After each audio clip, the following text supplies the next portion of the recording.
Assalamualaikum warahmatullahi wabarakatuh. Saya, Edi Salim Caniago, Kepala SMP Negeri 14 Binjai.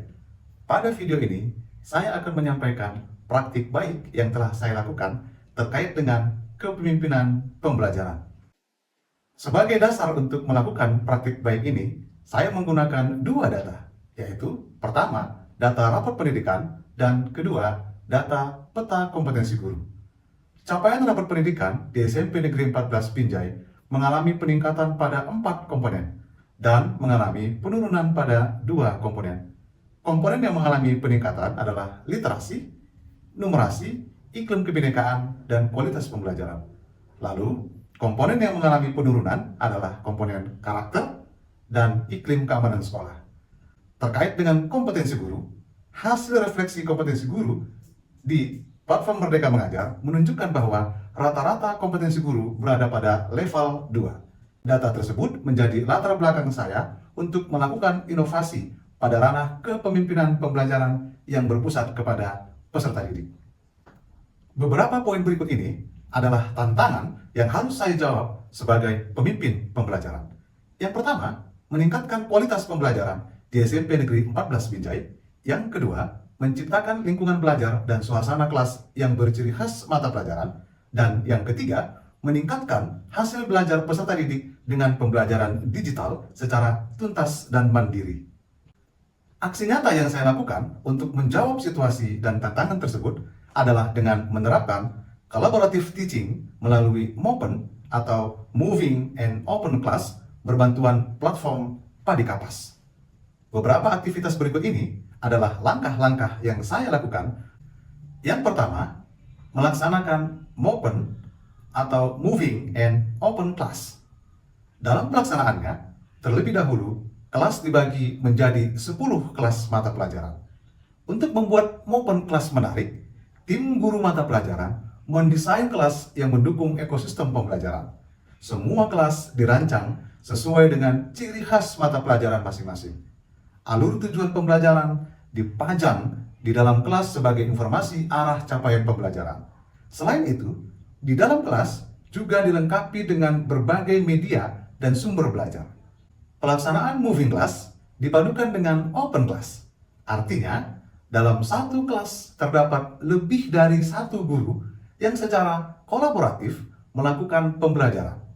Open class dilakukan dengan model one teach, one observe, di mana satu guru berperan sebagai guru model dan guru lainnya berperan sebagai guru observer. Peran sebagai guru model dan guru observer dilakukan secara bergantian sesuai dengan jadwal kelas. Saya juga menjalin kerjasama dengan pihak akademisi sebagai observer eksternal. Langkah ini dilakukan untuk mendapatkan informasi proses pembelajaran yang lebih objektif. Untuk memastikan bahwa kegiatan berjalan dengan baik, saya melakukan pertemuan rutin dalam komunitas belajar. Pelaksanaan komunitas belajar guru mata pelajaran dilakukan setiap 1 hari dalam seminggu, yaitu pada hari Selasa.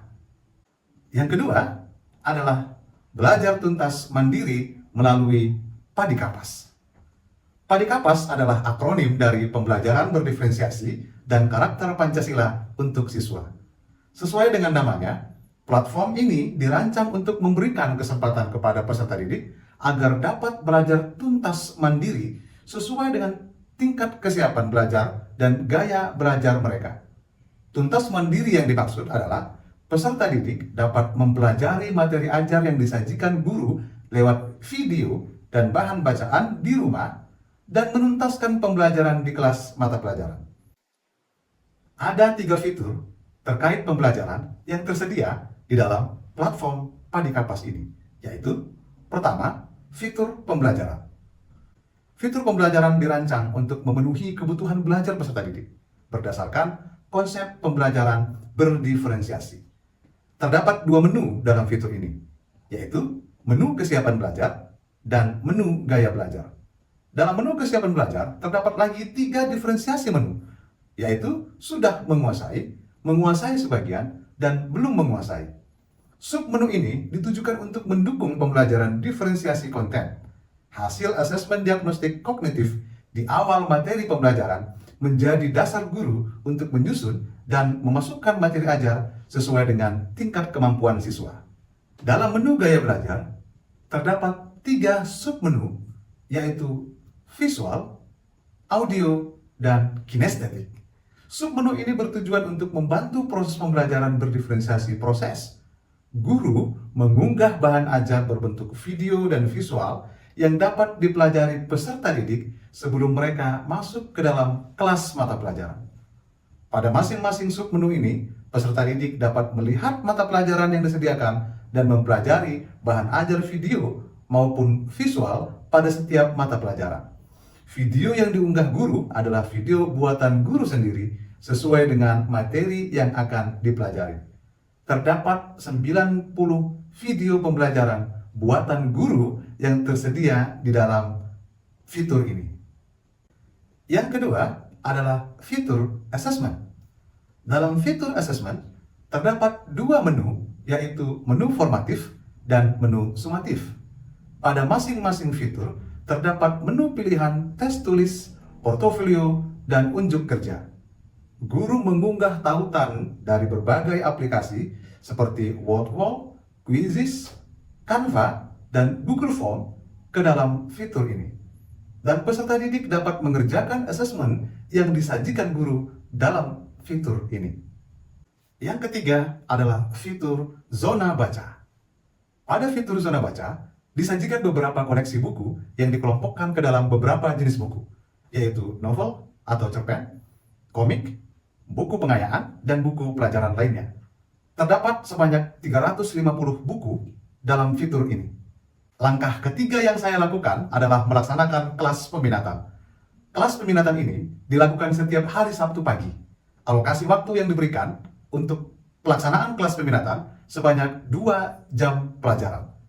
Peserta didik dapat memilih kelas yang mereka minati dengan terlebih dahulu mendaftar kepada guru mata pelajaran. Materi yang diajarkan dalam kelas peminatan ini lebih menitik beratkan pada praktik dibandingkan teori. Untuk menarik minat peserta didik, masing-masing tim guru melakukan promosi kelas dengan menampilkan rangkaian aktivitas yang ada pada kelas tersebut. Pelaksanaan praktik baik ini telah memberikan hasil dan dampak positif terhadap peningkatan kualitas pembelajaran dan hasil belajar peserta didik. Berikut adalah beberapa hasil yang diperoleh di SMP Negeri 14 Binjai. Yang pertama, pengelolaan kelas mata pelajaran sudah menunjukkan suasana yang mendorong peserta didik untuk termotivasi belajar. Yang kedua, kolaborasi guru mata pelajaran dalam merefleksi, merencanakan, mengimplementasikan, dan mengevaluasi proses pembelajaran sudah terjadi melalui komunitas belajar.